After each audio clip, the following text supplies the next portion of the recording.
Hi, what's up guys? Coach Oyama back again for another free VOD review. I have a passion to help you improve and I specialize in macro. Here's my contact info. All my coaching is for free. All you gotta do is DM me.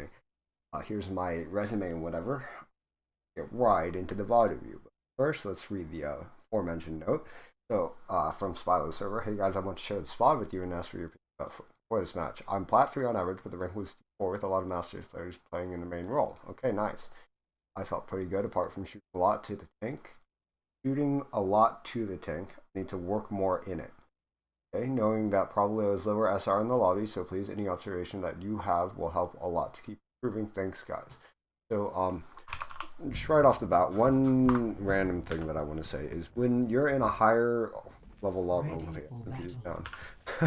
But when you're in a higher rank lobby than what you think you should be, never conform your gameplay to what that change your gameplay. Just make it better in your own aspects. Don't get nervous and be like, oh, I need to play like a I need to adjust my gameplay and fix it to this higher rank and change what you're doing. No, just do what you're doing but more efficient and better. So let's see, into this team fight here. Yeah, nice. Okay, one thing I want to talk about here is I'm going to do a top-down kind of logic order of what we're trying to do with this team composition here. And so what do you guys have above the enemy team composition? I feel like what you have above them is you have way more potential to hold the high ground and way more potential to stall out the fight and win over a long period of time. With you being pocketed by your Mercy, if you take angles, you're a very big threat to the enemy team. Nearly the win condition. The win condition is there to enable you to get the picks to follow through. Winston and Lucio and I just realized you're on Mercy, Lucio. And you and Soldier are kind of a pair because Winston and Lucio are here to take space. Your Winston's entirely taking space. The reason is for you and your Soldier, and your Mercy's just enabling you. Whereas if we look at the enemy team composition, it all makes sense, and I'll explain why we're doing this real quick after. Both of their healers are kind of feeding into their diva to be able to brawl and take space onto the high ground, except they can't take the high ground because you are up there. Your entire team's goal is to enable the high ground for you. Now, Junkrat's a very odd pick here because he can't really flank or anything, and he's kind of, yeah, he can flank, but if you properly address him flanking, it's no threat. And then the Soldier is the exact same thing, so it's literally just kind of your team comp, but a bit worse.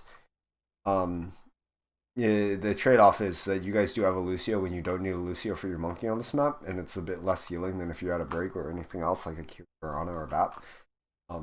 But needless to say, the entire point of these team compositions, both of them here, to win, rather than, let's say, compared to, and it seems obvious when I explain it, but if I explain it and I say, well, the entire point is to gain the low ground and brawl in on point. No, no. Their team comp is not made for that. Your team comp is not made for that. So our entire point here is take the high grounds or shoot the enemies with you and Soldier, right? How do we do that best? We take let's cooldowns, positioning, and health. So cooldowns, you have full cooldowns, they have full cooldowns, doesn't matter. You have full health, they have full health, doesn't matter. So that leaves positioning. The cooldowns will be about traded similarly here.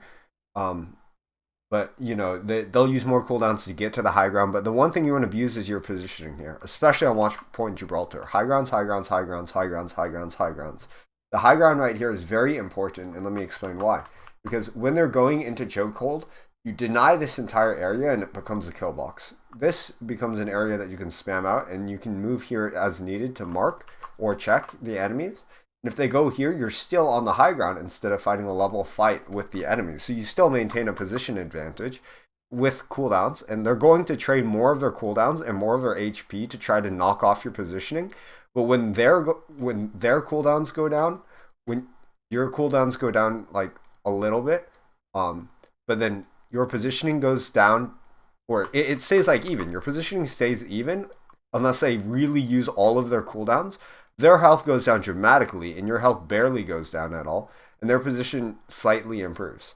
And so, if we look at how this is going to trade out, what I'm assuming is that they're going to get stuck here at this high ground, and yeah, so they're stuck at this high ground, soldier got moved. But needless to say, I like how you contested the high ground and didn't let them come up. But you can do an even better job just sitting up here. And let's look at this fight. If you had the exact same angles up here, you would enable yourself to look at the diva, or to stop looking at the diva and look at the enemy squishies. So you can be shooting the diva and accomplishing the same thing here, but it's so much more cluttered over here because there's more threats that you have to worry about. Your brain is not as engaged on, not able to focus as hard as on shooting enemies. And if you force a soldier out here, or force him to reposition, that's huge. Same with the Ana is right here, but, you know, and then also you can match the Kiri, because she's up here, and instead of having to expend your cooldowns, and your positioning, and health to get up to the Kiri, you already have it. So you're there using your cooldowns to keep the Kiri off of your positioning, and hold that positioning. Pushing up here is not very good, because it feeds into, remember, their diva, their Junkrat really want you to play at close range. Whereas if you're playing at far range, you disable the enemies and disable their wind condition of brawling into you. So, not necessarily that you're doing too much wrong with this team fight. It's more so that we could have been playing the positioning way better. And on Watchpoint Gibraltar, I think there's going to be a lot of positioning mistakes. It's a very hard map to play. Out of all the maps, because there's just so many high grounds that you have to take advantage of. Okay, back to your nice dynamite. Again though, because one thing that I want to point out is the difference between playing here and playing here. Let's look at your threats. The threats of playing here are an enemy sniper or a flanker. And you can match the flanker before they even become a problem too. Or at least have the knowledge and be able to back up to this box or drop over here. But if you're playing over here, let's look at your threats now. We have flanker, sniper, sniper, sniper, sniper, sniper, sniper, flanker, flanker, and tank player from main. So just adding up only the threats, it becomes much more of a problem, because it's like, unless you're the best in the world, the neutral is way better up here. And of course, you know, not to say that this is the bad positioning, it has its advantages of now you can see into the enemies, but I'll have you aware that when the enemies start pushing up like this, your position slowly becomes more and more compromised due to the threats that you have to deal with. And so now that they're pushed up here, this position up here is exactly your position with less threats, and so you can play more aggressive and get more value shooting. I see how you're getting shot by the Soldier 76 on the left here, and it's kind of a small thing, but I would consider this one big thing to play here. And there's going to be a lot of these on second and third point as well. It's kind of just Gibraltar. Why I kind of don't like Gibraltar. Very nice. Still holding the high ground. Yeah, it feels like you're playing Doom or something here, because like there's a lot. It feels like a lot of effort is being exerted in order to hold this high ground and look at people around you. Okay, that's cool. Got res right in front of the soldier riser, but nonetheless, taking the high ground here. Very nice.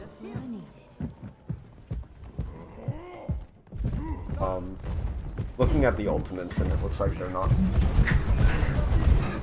necessarily a very treacherous situation with the ultimates that requires hold planning or anything. Again, the high grounds will make all the difference on this map specifically. I mean, it's a bit nuanced, but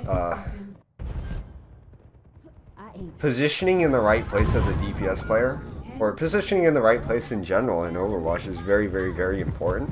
And it's very map dependent, and although I could like try to point out like in generalities among multiple maps, it's better to just learn each individual map and have it mapped out in your head and just understand what the general concept, so then you can find it or learn on the other maps and apply the same principles.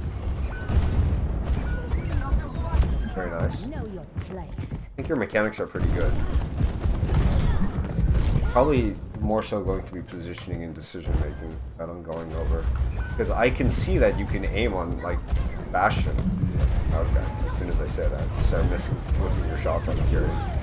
But your tracking is pretty decent, and your flicks, while your micro adjustments are pretty decent as well. So it's not going to be a VOD review of just hit your shots, because evidently you are. Okay.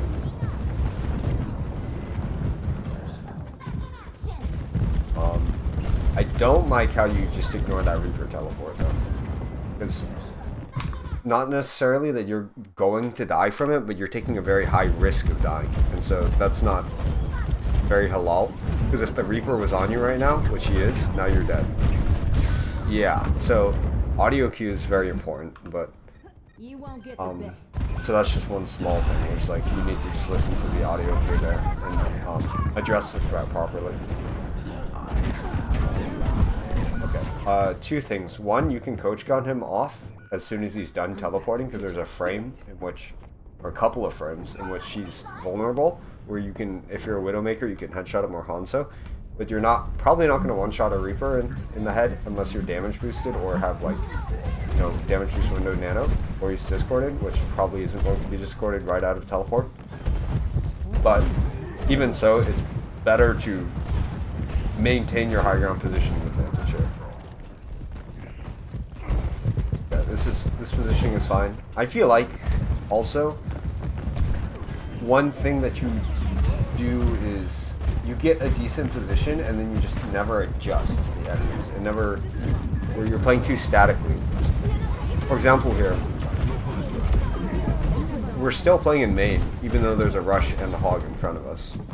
And you could justify it by the fact that your team is here in main, but in the event that your team was not able to hold against that rush and they rushed into you, you're in a really bad position. I'd much rather see you just coach gun up into the high ground here, in which you're in a much better position and there's less threats to you and more vertical cover that you can play behind, rather than, you know, rely on the uncontrollable variables of your team will hold them at that corner there.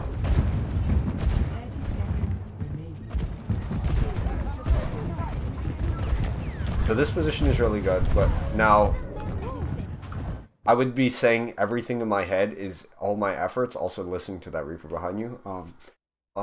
Everything in my head and all my efforts are going to make sure that I am maintaining my positioning advantage here and enabling myself to get these picks. And so when they're closing in like this, there are way too many threats for you. And so that's one downside of this position here. And what I mean by you're playing too statically is you kind of just double down. And it's like you tweet something bad and you just keep on doubling down instead of just abandoning this position. And the way to do that is not start up here unless you have a really good reason to. So if you were to bob out and like use bob as a bailout, I would say that's fine. But otherwise, this position here is much better because you have vertical cover over here that if you really need to back off to, or you can just drop and let your healers do their thing and help you back out. But I think having a contingency plan is very important on where you're trying to position, because, you know, if things go bad, if you're just like, oh well, that's, you know, a really bad mentality to have about it, and you're just not controlling the controllable variables and hoping that the uncontrollable variables in your gameplay or in your games aren't able to overcome your gameplay. Very nice. Again, the high grounds here are very important. If we look at what your team composition is trying to accomplish and how you can better play with your team composition, and not necessarily so that you should be thinking about this directly in the game, but rather in the downtime, and then it'll dictate your playing and your habits in the game. They're trying to enable you by brawling in all these three people, and so if you're not on the high ground, you're just limiting your potential. And so there's no reason for you to try helping them brawl on the low ground when that isn't your strength, and your strength is playing on the high ground and getting picks onto the enemy team. Like, this wouldn't be a problem. So, the reason why I'm harping on you so much on this positioning thing and playing to your team's strengths is on Watchpoint Gibraltar, sometimes that's really all that you can do. And it's just like a heavy loss if you don't. It's like wasting an ultimate, pretty much. The value of wasting an ultimate, not playing on the high ground. Never on any other map is it this bad. Yeah, so going into this next team fight, I want to see how you use Bob here. There are a couple of moments in which I would say you could have used Bob, in which you didn't, which I'm not too upset about that. Or I wouldn't point that out as much as if you use Bob poorly. Oh, what a Bob. Okay. One thing I want to say is your positioning with Bob, though, is kind of sussy. Why is Bob not shooting at Baptiste? So what I would recommend for you to do instead here is, well, honestly, it would be take the high ground. Like, if you can just coach gun up to this bridge right here, and then take the high ground, and then bob up on the high ground behind them. The reason why you want to bob behind them or cut their team with the bob is because if you bob in the front of their team, they can just kite it and either go backwards or go forwards. But if you bob in the middle towards in the back, they have to like push out into the open where it's a really bad position. So I think more of an off angle on the side is a better way to think about it. So if you actually bob like up here where it has more sightline, or even better up here where it has even better sightline, or just through the bob out here and created a pinch with your bob. So your bob would be right here with LOS over here, and you're up here with LOS over here. And so it kind of pinches them with your bob. Or if like, because if your bob's right here and it has full sightlines on everything, then they can just rotate out like this, or go down, or go out like this. Whereas if you kind of funnel them into yourself with bob, so let's say you throw bob down here on point and you're standing up here, there's nowhere for them to go because their rotation is cut off by bob. So they have to play here or push forward, and if they don't, and they're losing in either one because you're still shooting them without being contested because they have to deal with bob and deal with you at the same time. Whereas also it's kind of unfortunate that your bob got hit by the window here, but needless to say, I think it's better if you like, I don't want to say more aggressive with the bob because you're doing it perfectly well, but the positioning of where bob is, and then you get capped by a diva on high ground. One thing that I would recommend of how to not die is don't rely on your healers to save you ever. Really bad habit to have. If you just play for yourself as a DPS player and then only rely on your healers when it's or don't rely on them to save you, rely on them to top you back up in your downtime. That's more of what I mean. Because if you're thinking, oh, like if they only healed me here while I was getting shot by the Bastion, squish, you know, like they're not going to save you from a Bastion. But if you're like sitting in your own backline, like it takes me 7 seconds to get a health pack, why aren't my healers healing me while I'm standing still behind this corner? That's when you can complain about your healers. Okay. So watch point Gibraltar, again, I think the high grounds are ever so important. Because if we're looking at the value that we're getting here, like versus the potential value we could else be getting, you can dive the Baptiste, you can dive the Life Weaver and force cooldowns. That's a weird skin for Life Weaver. Very tall. But needless to say, you'd get much more value out of shooting these people and forcing cooldowns and taking space off of that engagement rather than just basically farming pulls. Because you're probably not going to get a kill on card when both of their supports are not distracted. Like, online, I'll say.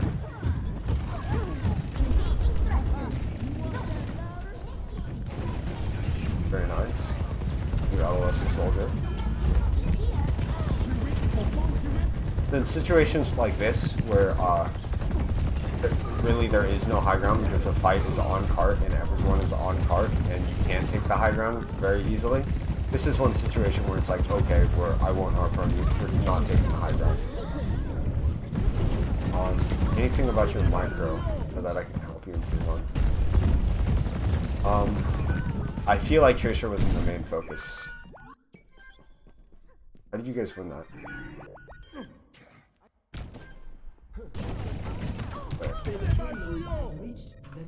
They C9'd it. Cool. Alright, so let's look at your Tracer gameplay. I could, like, try to recommend you Tracer micro, but I feel like that's an entire in-depth thing, and only if, like, you started on Tracer would I want to do that. It's a bit of a hassle. It's quite a bit of a hassle. I'm a bit too lazy for it at this point in the VOD because there's so much else that over rather than your lethality on Tracer.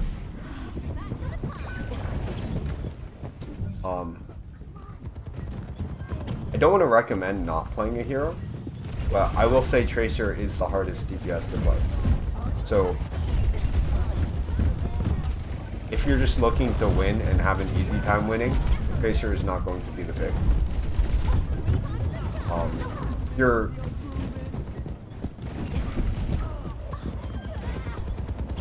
what is that called?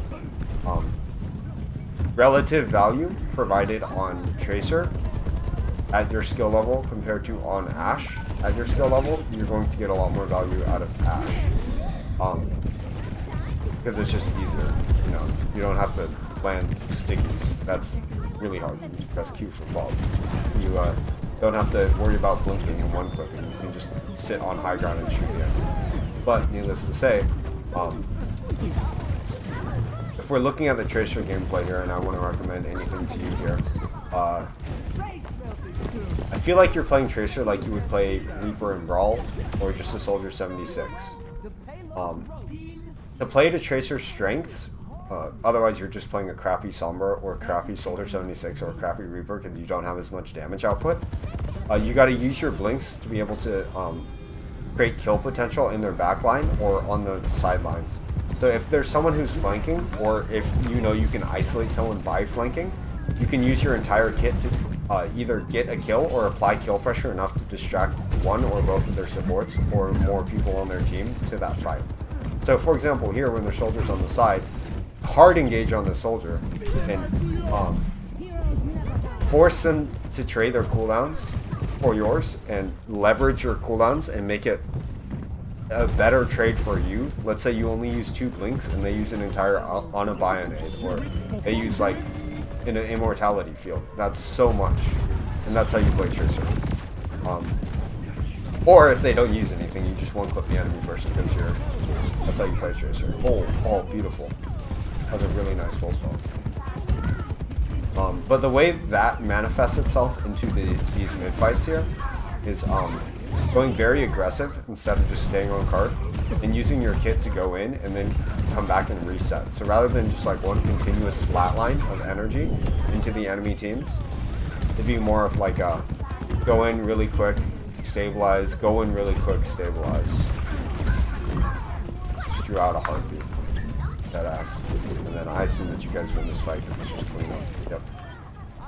Beautiful. Okay, so let's talk about positioning, launch point, Gibraltar, and then ult usage, and then also I think tempo. I don't know, positioning, high grounds, and just high grounds. Also addressing your threats. Actually, yeah, let's do threats instead of your tempo, and then ultimates, Qs. Make sure when you're on Tracer, you want to land your sticky, and so prioritize thinking about just landing your sticky. I mean, you don't even have to shoot, honestly. If you land your sticky, it's infinitely more value than shooting, because unless you're one clipping every time, landing your sticky and then also cutting the enemy team with Bob and cutting the rotation instead of I think talking about timing of your ultimate is pretty important too, because you could have used Bob to bail yourself out of a couple positions to maintain or adjust your positioning, so then there aren't as many threats. Let's talk about threats. I feel like you position yourself and you're very static in your gameplay. So instead of being very static, be dynamic. And what I mean by that, like we were going into that one team fight where you're sitting on the opposite high ground. Let me just pull that up real quick. You're sitting on the opposite high ground and you have a really good position above the enemies. But what you fail to realize is once they start closing in, you're in a really bad position and you didn't adjust for that, or like even address it in the first place. So not addressing that this position would be closed in on, and you're going to have to deal with a flanker, you're going to have to deal with people climbing up and contesting you, you're going to have to deal with them spamming their abilities at you, and you have nowhere to fall back on, and that's the important part. You have nowhere to fall back on to take cover if they start marking you. Then you're kind of like doubling down on a bad position where, you know, this position is a tool, and if you use it incorrectly, it'll backfire on you. So it backfired on you here because now when they're on you, you weren't able to deny their value, and you just kind of fell over by not playing dynamically. The way that you can play dynamically is you have Bob here. You have your coach gun to try to reposition, even though it's a bad reposition anyways. So I would, yeah, that's why I was saying don't play on up here unless you have a very justified reason to do so. But you use your coach gun and now you're just kind of fucked, because if the enemies push through, you can either pray that your team kills them, and then at that point you might as well AFK and spawn and pray every time that your team will carry you, or you can take control of the variables that you can take control of and say, well, I know I'm going to be in deep shit here, so let me use my entire kit to get out and then reposition and then get back online when there aren't as many threats on me. And so the threats, same thing on first point here, when there are a lot of different multiple threats, them brawling up a flanker on the high ground and also being contested in main, just as a generality, which you'll always be if you're shooting the enemies and they can see you while you're shooting them, which is pretty much always, because you need line of sight to shoot the enemies unless you're dynamiting them. Addressing those threats, positioning, when they start taking these flanks, back up and readjust yourself so you don't have to look in like such a wide cone and address so many threats. Just if you backed up a little, or even better, take that high ground. That's why high grounds are so important. You minimize the amount of threats and thus maximize the amount that you can put out. So hopefully I gave you some advice that can help you here.